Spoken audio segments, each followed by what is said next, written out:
Today, I'm pleased to announce members of my science and technology team. Dr. John Holdren has agreed to serve as Assistant to the President for Science and Technology and Director of the White House Office of Science and Technology Policy.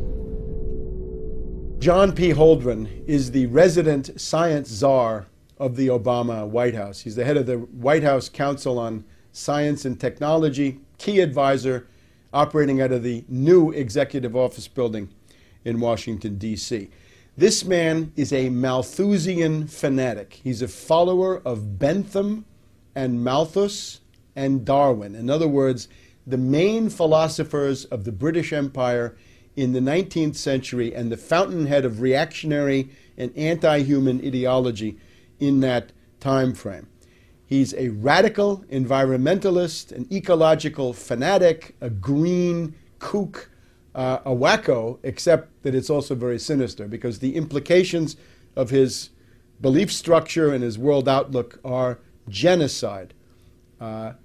He is, in particular, an enemy of the traditional American point of view on the world. Holdren polemicizes in his books against people he calls the cornucopians, people who think that the bounty of nature and of production is unlimited. He says that's not true. There are limits to growth, and we have to live within those limits. He polemicizes against growthsmanship, that you can grow your way out of a crisis. According to Holdren, that door has been permanently closed on all of us. And in particular, he says he hates the moonshot mentality of the average American. And that is to say, with the right kind of national mobilization, technology, and political will, you can do just about anything, including putting a man on the moon or putting other people out into space. So Holdren is anti-American in this deep way. He is a pessimist culturally and historically. He calls himself a neo-Malthusianism. Now, the heart of his outlook is what he calls, he says that population is the root of all human problems. In other words, people pollute. Humanity is a cancer on the face of the earth. The one big problem in the ecosystem is the role of humankind. And of course, in reality, the existing ecosystem could not survive without the constant contributions of human production. It's very easy to show that. Holdren started off in the 1970s with Paul Ehrlich, who was a charlatan and an obscurantist and a crackpot who wrote the book The Population Bomb.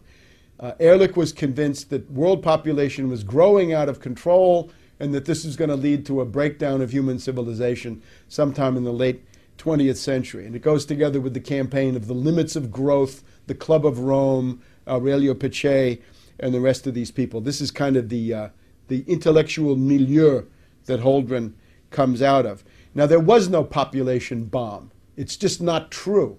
It never happened.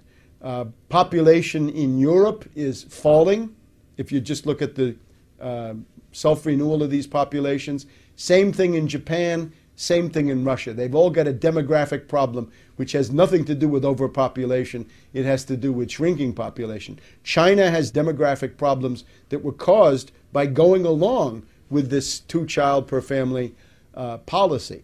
The U.S. would be experiencing demographic decline if it weren't for the flow of immigrants into the country. So there never was a population bomb, but Holdren does not revise or change his pseudoscientific outlook because of this.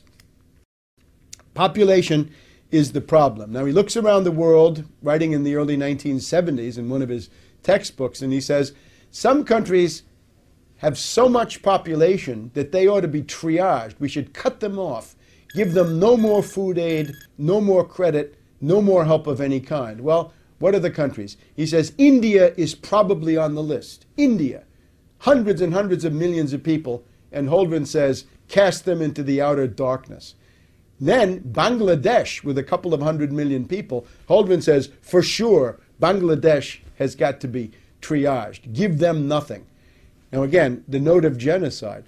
the idea that whole countries should be consigned to doom puts Holdren in a league which is far beyond Hitler in terms of the number of victims that these policies would result in.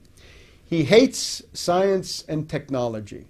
He wants to limit science and technology. He regards them as a threat to what he thinks of as the social order, and also to the crackpot views of charlatans and fakers like himself. He says he wants to create a science court that would decide which inventions could be put into practice and which would have to be banned. This is unbelievable. This would essentially strangle the source of human progress and consign us all into a stagnation and ruin, which would never end.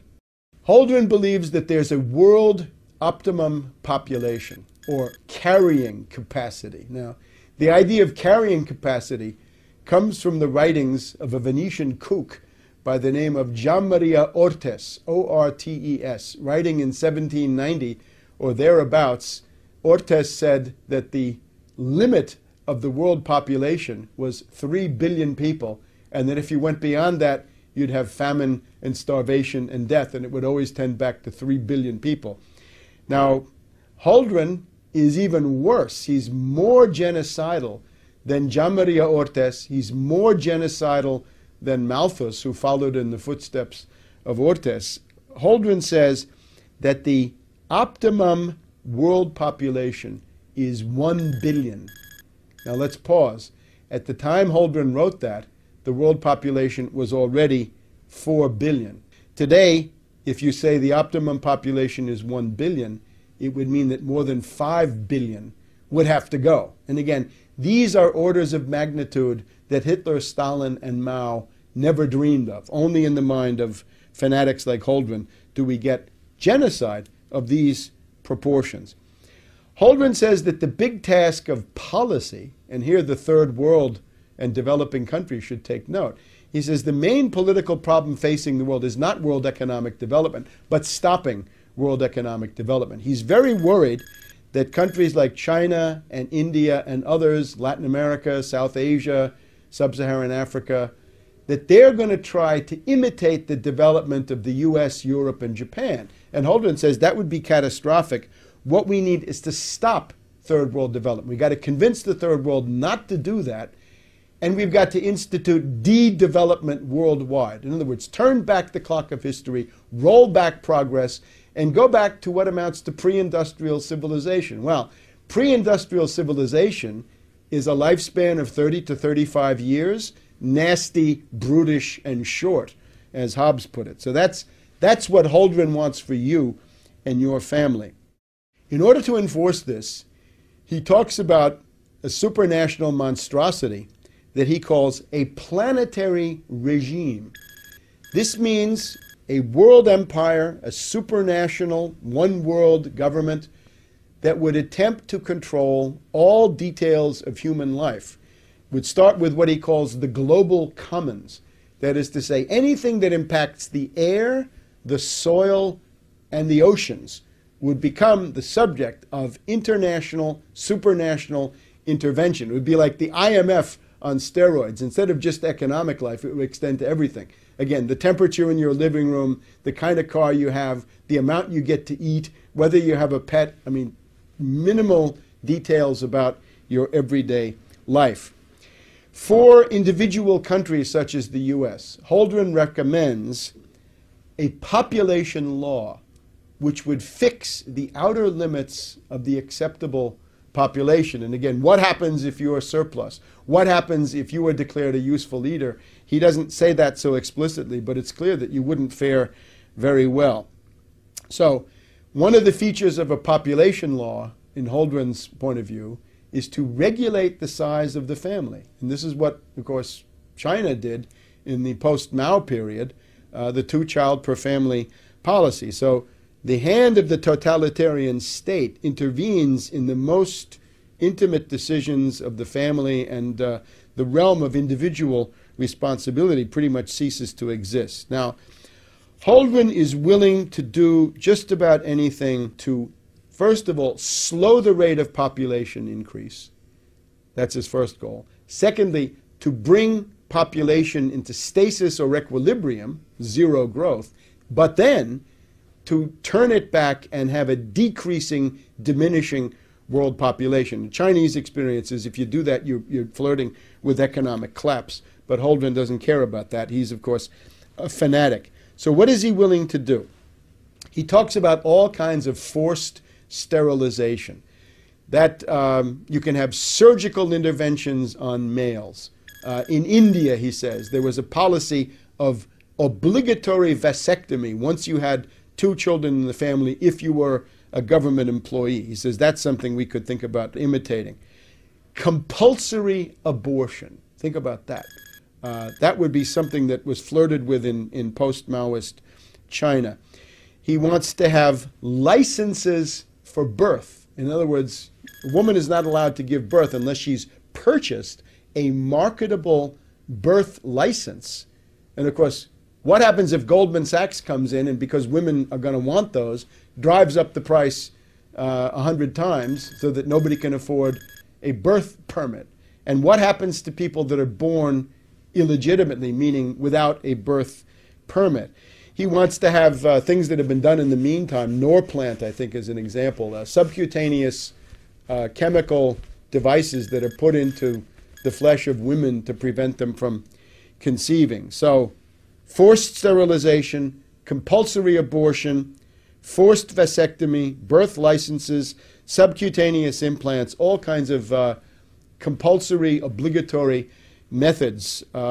In terms of forced sterilizations, he says you could do this by putting chemicals in food and water, but he thinks that these other methods would be more effective. He also has other methods of persuasion, which are really coercion, that if you have more than 2 kids in the family, there's no more free public education for you. The 3rd kid has to pay to go to the public school.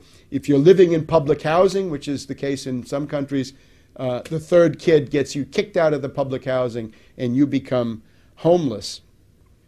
He's also in favor of violating the family by seizing babies. He says that if it's a teenager or a minor who has had an illegitimate child and there's no husband in the picture, then the government should come in and seize that child and have a policy of forced adoption to take care of that illegitimate child. You can see that Holdren is a collectivist. He is not a collectivist of the Marxist type, however. I would call him a collectivist in the tradition of Rousseau for 2 reasons. Remember, there are 2 Rousseaus. One is the Rousseau who says that the noble savage is the goal of human life. In other words, the more primitive you are, the less civilization you have, the better you are. Just if you think about that, Rousseau on that basis is one of the most influential philosophers of the current time, because it basically says primitive societies are better than corrupt modern society, so we should go back to nature and go back to the ways of these underdeveloped peoples.